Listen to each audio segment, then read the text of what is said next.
संदीप गर्ग के power booster में दिया गया है, ऑल्दो ये पॉइंट्स हम ऑलरेडी सारे डिस्कस कर चुके हैं, बट इस पे अलग से डिस्क्लोजर है, थोड़ा सा उन्होंने कुछ इंफॉर्मेशन दे रखी है, सुन लेते हैं। Fiscal policy, policy of the government. कौन सी गवर्नमेंट? Central government. ध्यान से देखना, fiscal policy, it refers to the policy of the central government to control the situation of money supply in the economy. Objectives of government budget में भी हमने पढ़ा था, प्राइस स्टेबिलिटी होता है one of the objectives of government budget. Economic stability, yes और no? Yes sir. Economic stability, inflation, deflation, recession, वही है। तो एक्सेस डिमांड, डेफिशिएंट डिमांड में फिस्कल पॉलिसी को कैसे यूज किया जाएगा? It is also known as revenue and expenditure policy of the government. Okay, the government can influence the level of economic activities in a country through its fiscal policy. The main constituents or tools or instruments of fiscal policy are expenditure policy, government spending; taxation policy, known as revenue policy; public borrowings, deficit financing. तो government spending और taxation, revenue policy का तो हम सुनते आए हैं, दो नई चीजें आई हैं, पब्लिक बोरोइंग और डेफिसिट फाइनेंसिंग। ये सिर्फ आपके रेफरेंस के लिए, अलग से फिस्कल पॉलिसी पे क्वेश्चन आएगा तो इसको डिटेल में ये सारी बातें करनी है।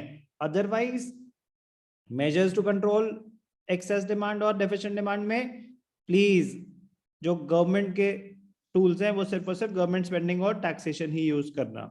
ये अलग से अगर फिस्कल पॉलिसी पे कोई क्वेश्चन आ गया तो यूज कर लेना। यहाँ स्पेसिफिक इसका आ गया कि how to use public borrowings and deficit financing to control the situation of excess demand and deficit demand, तो इनकी रेफरेंस दी जाएगी। Expenditure revenue policy already discussed. Public borrowing, public borrowing, अब ध्यान से देखना, गवर्नमेंट बोरो करती है पब्लिक से, पब्लिक डेट होता है। गवर्नमेंट अगर बोरो करेगी लोगों से तो लोगों के पास अवेलेबल फंड्स बढ़ जाएंगे या कम हो जाएंगे? कम हो जाएंगे। कम हो जाएंगे। तो ओपन मार्केट ऑपरेशंस के तरीके से इसे यूज किया जाता है, बी केयरफुल। तो गवर्नमेंट उनको अट्रैक्ट कर रही है, अच्छा इंटरेस्ट रेट दे रही है और पब्लिक बोरोइंग्स हुई, पब्लिक डेट हुई, उससे क्या होगा, लोगों के पास जो अवेलेबल फंड्स हैं वो कम हो जाएंगे, उनकी कंजम्पशन स्पेंडिंग, कंजम्पशन एक्सपेंडिचर कम हो जाएगा। तो ध्यान से देखना, पब्लिक बोरोइंग्स को कैसे यूज करती है government? They increase the borrowings. Government borrows money from the public in the form of public deposits. During excess demand, government borrows money from the public to withdraw excess money held by them. It helps to reduce the money supply in the economy and ultimately aggregate demand falls. So public borrowing. Next deficit financing, ये भी important है but basic सी चीज है ये तो। खैर, deficit financing, government deficit कब face करती है रमा? डेफिसिट कब होता है गवर्नमेंट का? When the expenditure is more than revenue. Expenditure is more than receipts.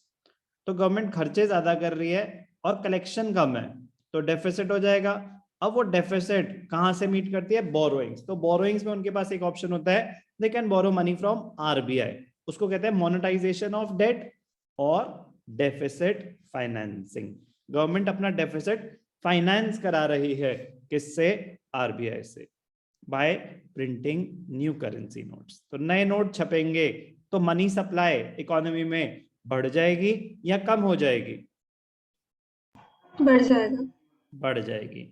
तो अगर एक्सेस डिमांड को आप कंट्रोल करना चाहते हैं तो आप चाहेंगे मनी सप्लाई कम हो जाए, तो आपको डेफिसिट फाइनेंसिंग को रिड्यूस करना पड़ेगा। तो deficit financing, it increases the supply of money in the economy. During excess demand, government avoids deficit financing to prevent increase in the supply of money.